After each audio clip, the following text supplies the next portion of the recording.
Just when you thought BLM were finally put back in their box after being exposed as a massive grifter movement run by self-described trained Marxists what love to buy large mansions and go to prison for doing a bunch of fraud, they're now back in an election year trying to set off Floyd's Droid Mark II by trying to trick their followers into believing that the naughty racist cops just did another hate crime against an innocent black lady what didn't do nothing. But unfortunately for them, the police body camera footage was just released, which showed said black lady in the process of doing a racist hate crime against an innocent Asian by trying to stab up a cop and then getting some instant karma. How are you? Oh, Jesus Christ. Oh, back up! Oh, no! Oh, yeah! Back up! Oh, yeah! The officer tried to de-escalate the situation by giving verbal commands and retreating from Wilson. While doing so, he backed up into a dead-end hallway. Wilson continued to move toward the officer, attacking him with the knife. Oh, yeah! Hey, man. I got nothing to do. Please back up. Oh, yeah! Back up! Oh, yeah. Back up! Back up! Back up!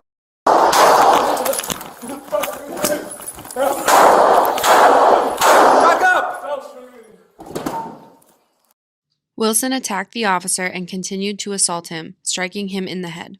The officer attempted to reposition himself away and discharged his firearm, striking Wilson 3 times.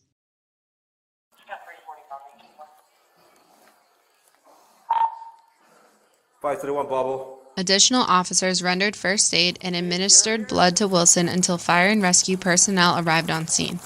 Wilson was taken to a nearby hospital where she was pronounced deceased. The officer was transported to an area hospital with non-life-threatening injuries. Okay, are you okay? Okay. Do you have any other injuries? Do you have any other gloves? Okay. 33-year-old Sydney Wilson, a 6'5" basketballer and seemingly some sort of real-life Concorde cosplayer apparently, randomly went nuts when the local Virginia police arrived at her door to do a wellness check, after a mental health counsellor reported her to have been in an agitated state, something which is then promptly confirmed by the footage, as 14-year veteran officer Peter Liu knocks on her door to say hi, and is immediately confronted by bath salt Barbie, who seems to think she's the main character in some sort of first-person GTA game. Unfortunately, trying to stab up cops IRL goes just about as well as my casual gaming sessions. But this time, there ain't no respawning in your underpants with a small financial penalty. No! And hardcore Henrietta probably gets put down after successfully slashing the face of a state agent. The most interesting thing about this story and footage, however, is just how long it took this chap to actually bother to defend himself, and how bloody long he gave this individual to come at him with a fucking knife. Like, bro, your morning shift just turned into a George A. Romero film, and you allowed yourself to be backed into a literal corner whilst a zombified crackhead carved you up like she was auditioning for a part in Terrifier 4, for fuck's sake.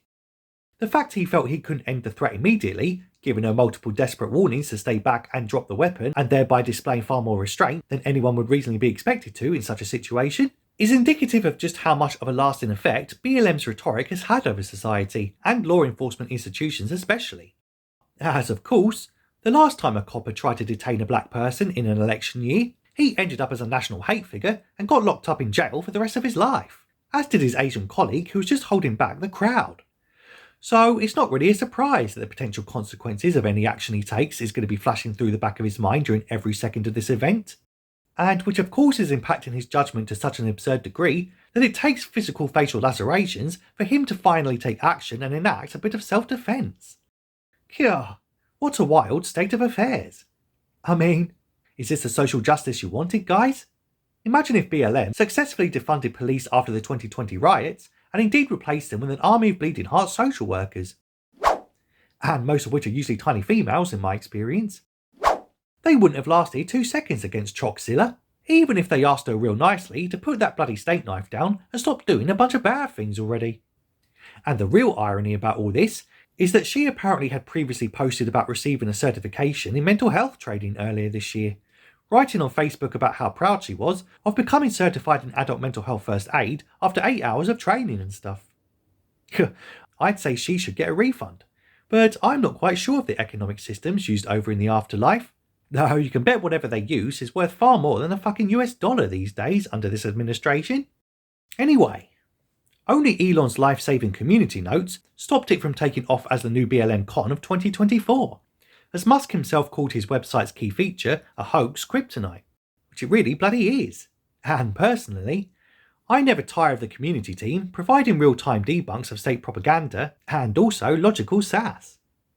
But regardless, turns out body cameras are the worst thing that ever happened to the BLM movement, and I bet that they're now ruining the day that they ever advocated for them, only to be shown the stark reality of their own random and unhinged violence physically reflected back in their face in 4K, as well as in 2D crime stats. And just imagine how different 2020 and the current state of the world could have been if Floyd's footage was released immediately to the media to quell the outrage mobs who were incited to insane levels of violence and state property destruction based on intentional dis and misinformation. Ultimately, it's just a shame a public police officer has to have his face slashed open before he feels justified to be able to defend his own life, without the threat of being accused of racism and the risk of persecution by a renter mob and indefinite jail just for doing his duty.